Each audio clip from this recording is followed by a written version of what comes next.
Chef Darwin with you. And this is Cooking Up. And today, as you can see, we're doing a nice tuna mackerel salad, which just means I'm mixing cans of tuna with tins of mackerel. I like mackerel as opposed to sardines because mackerel doesn't come with all the bones and the sinew and whatnot. I mean, don't get me wrong, I like a good sardine, but mackerel is the way to go when making a salad. So, of course, you just open a couple of cans of tuna and a couple of tins of mackerel. And I like to put them in a strainer just to get the most of the moisture out, especially with the mackerel. The mackerel comes packed in oil as opposed to the tuna, which I prefer the tuna packed in water. To me, it's just a little bit less briny, as it were. I mean, if you prefer the ones packed in oil, then by all means, get those. But this is just chef's preference here on this endeavor. Of course, you know, tools of the trade. You're going to need some tuna, you're going to need some mackerel, a good sharp knife, which, my being out of practice, I did not have. Paper towels handy, just in case there's any spillage. A cutting board. I'm using a leftover tomato. We had made a salad, and that's what we had left. I don't want to use too much tomato due to the fact, and there's the good sharp knife, I didn't want to use too much tomato to keep the moisture down, because as you know, when you make a good tuna salad, it tends to, no matter what you do, there tends to be moisture. You have to stir it every time you go to serve it, which is fine. It puts the moisture back into the salad, but I like to keep that down to a minimum if I can at all. Make sure you have a good bowl on hand, good size bowl. I usually tend to oversize my bowls just so it cuts down on the spillage. Red sweet bell pepper. I love the taste of these things. I prefer them over the green ones. To me, the green ones are a little bitter. I will use the green ones in a cooked application, but not so much as a raw one, as we're using here today. Also, another tool of the trade you want to use is a wet paper towel beneath your cutting board. I was having big problems with my cutting board sliding, but I am so out of practice as to filming myself cooking. I haven't done this in a number of years, as a matter of fact, since we lived out in Geneva, Illinois, which we no longer do. That was then, this is now. So I'm just getting back into the swing of things, trying my hand at redoing this. And as you could probably tell, you're noticing I'm stumbling over my words. I may have lost my gift of gab, I may not. I don't know. We shall see in the days to come. So I'm creating a small dice out of the sweet bell pepper here. First you julienne it, and then you just small dice it. You know what? You want your dices uniform. You don't want it too big of chunks in your salad, just to keep everything consistent. She's chopping broccoli. Actually, it's celery. Chopping broccoli. No, really, it's celery. Chopping broccoli. Celery. She chopping broccoli. She chopping broccoli. Whatever, Dana. She chopping broccoli. Have your way. She chopping broccoli.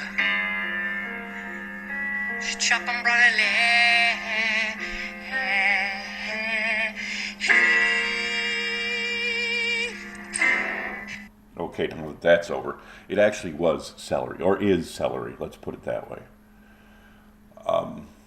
Again, uniform choices, and I use the dead center of the celery heart because I like the flavor of the leaves as well as the very nearest surrounding stalks. I think they have a greater flavor. That might just be me and a psychological thing, but that's what I prefer. Now some green onions, because we have gone keto, and the green onion is it's very flavorful, but it's also the lowest on the carb setting, or whatever you want to call it. It has the lowest carbs of all the onions. Your white ones, there's 10 carbs per, I believe, half an onion, and the red ones have quite a few. Or is it calories?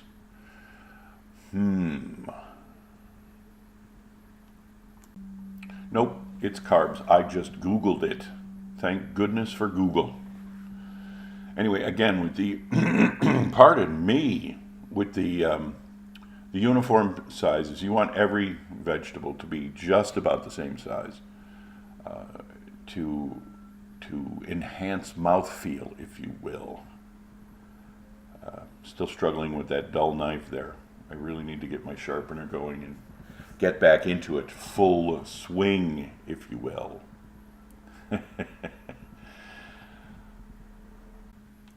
Don't mind me, I'm just toddling off here to get some garlic. I would normally use fresh garlic and dice it myself, but I have none on hand, so I reach for the next best thing: organic diced garlic. We are full organic, and when it comes to our meat, we are trying to go 100% grass-fed, pasture-grazed, and pasture-finished to enhance our healthy status along with our ketogenics.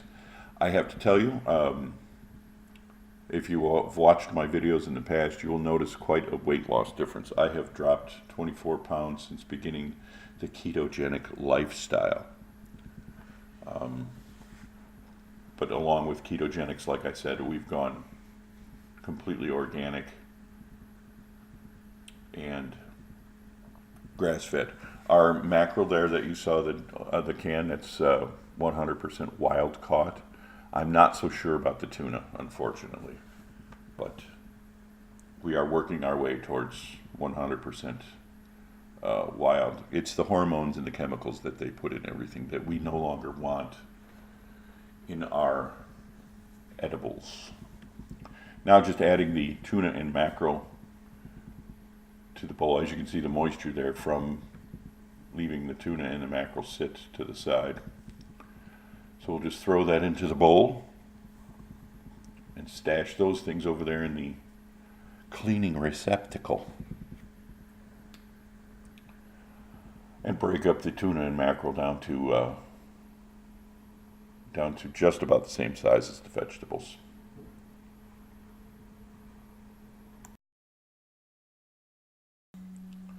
And now we add the completely organic mayo. Got this on Amazon, another fine company. It's olive oil based. You can get them avocado based, you can get them all sorts of ways, or you can make your own with egg yolks and the oil of your choice. That way you can control exactly what's in it.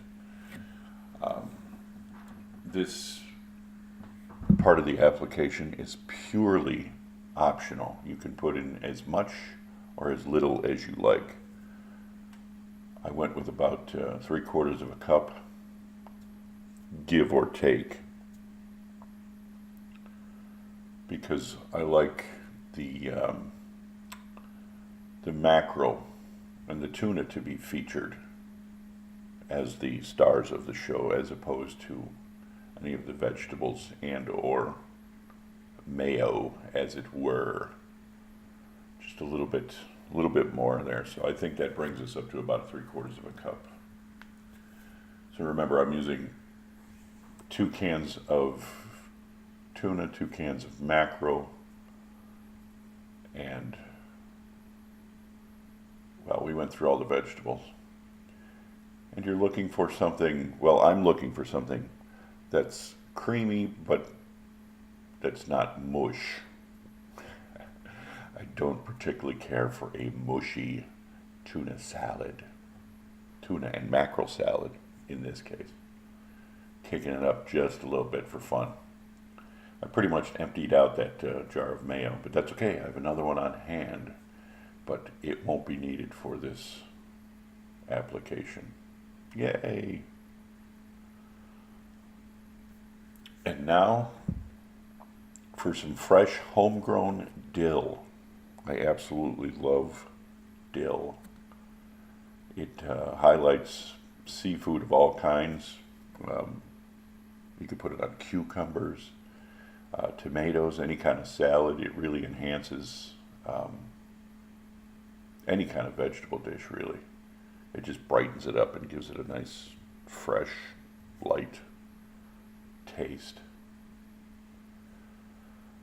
So, approximately a tablespoon or so of fresh dill. You don't want to use the dried dill because the dried dill loses a lot of flavor, and it won't give you the same effect. It won't give you that freshness that you're looking for. That, I don't know how to describe it other than calling it a nice pick-me-up, a brightness, if you will. Careful when you're doing that with that knife, even though that one's about as sharp as a cue ball. Into the mix it goes. I don't like to leave any behind. No waste. It's the key. A little twist of black pepper. Always season to taste. Always season to taste. And the way to do that is to taste. You season, then you taste. But be careful, don't over season. Kosher salt.